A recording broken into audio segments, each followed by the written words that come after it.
together with my colleagues, we let's say developed a specific concept on a lightweight formalization of requirements that we call RQCODE, requirements as code. And I'm going to present you this particular part. So we can, in the context of very DevOps project, and the central piece of the project are some kind of formal specifications that we can use to test systems, to create tests, generate tests, or use them as a kind of test checks, or to configure specific monitoring tools so that we can address security requirements also at the monitoring stage of our DevOps process.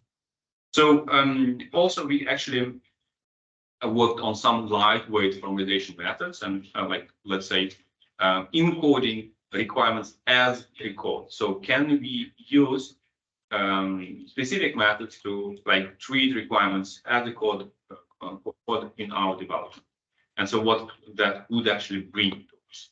And we developed this particular strategy. So what people use actually for formalizing requirements, right? So there was actually quite nice study by Jean-Michel Bruel, Sophie Ebersold, and other people from Toulouse University. And so they discussed several categories of formalization methods. First of all, there are methods based on natural language, so they are mostly used. So using some boilerplates, some specific structures, that are, let's say, discussed and interpreted and with various stakeholders, and requirements are formalized based on natural language, right? So this most used technique nowadays. There exist some more like semi-formal models, for example, based on modeling approaches like SysML. What we can point out that most of the time analysis of these requirements are also mostly manual, let's say. There is other techniques, more formal and more, let's say, usable in automation scenarios like automata and graphs, based on graph theory. They deal with concepts of the automata, formal languages, grammars, algorithms, decidability, complexity. And other methods are though more mathematical, let's say, they based on fundamental mathematics like MNB, Alloy, Form L, VDM, and tabular relations. They are also used and quite formal and can be used for various verification tasks like model checking, but also test generation. And finally, we have the category of method that's called seamless methods, also invented, let's say, by the team of Bertrand Lier. And those based on programming language concepts, specifically on constraint logic, programming by contracts. And we actually wanted to experiment with these seamless methods, but more in let's say, programmer friendly, let's say, environment, saying that trying to apply like Java concepts, specifically like understanding that Java is very much used by many developers, quite known by the community with a lot of support, tool support, but also, let's say, learning materials. And so we wanted to mimic this example of a seamless requirement, but in more commonly used programming language like Java. The baseline of this context is that requirements in natural language can also be represented as tests, right? And so the requirement is specified and formalized if we can specify a test to that. So this is like core concept for this all, let's say, methods, requirements as code. So if we can find a test case for requirements in natural language, we are good because it is already somehow formal. So we have some hypotheses about the benefit that this approach can bring. So enhanced verifiability. So if I can execute the test and understand what it does, so probably requirement would be more verifiable and more clear. Okay, it's a more lightweight method than other methods based on mathematical formulas that requires quite a lot of knowledge, let's say. Actually, those requirements are easy to combine because we can actually combine classes in various different ways. Easier for integration, so we can integrate verification of those validation of requirements into various development processes and automated pipelines.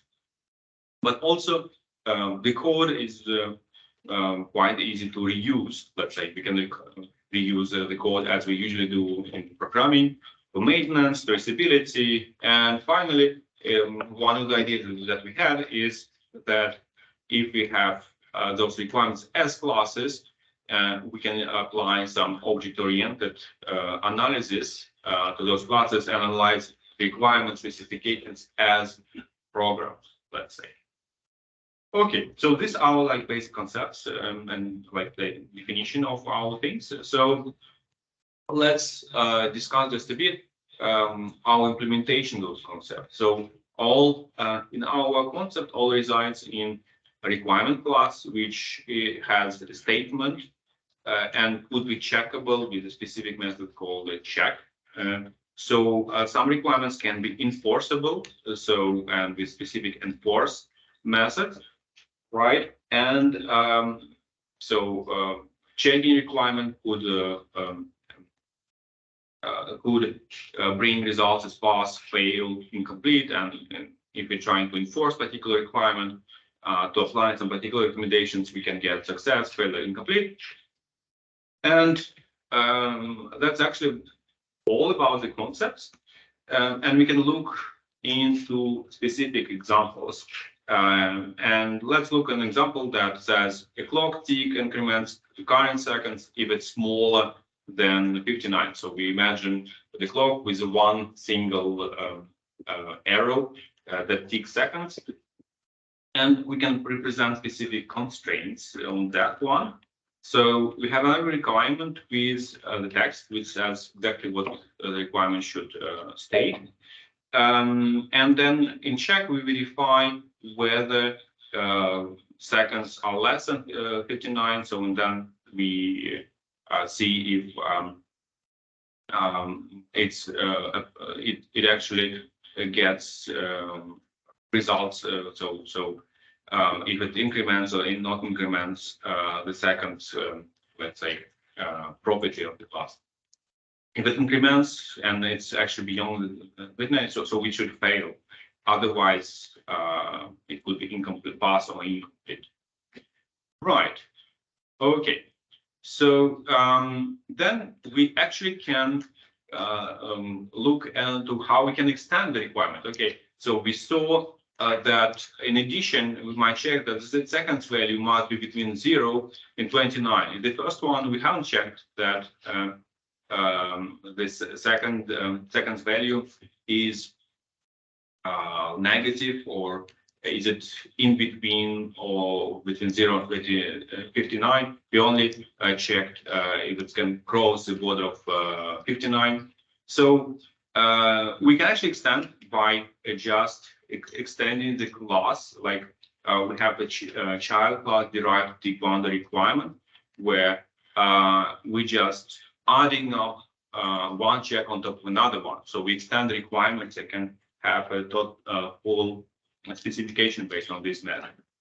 Also, in classes, we can combine requirements. So instead of deriving and making a child class, we just can call a combine, like having like a boundary requirement as a separate requirement, and just call one check in a sequence and try to see whether one of the requirements break to see if our combined requirement is fulfilled, right?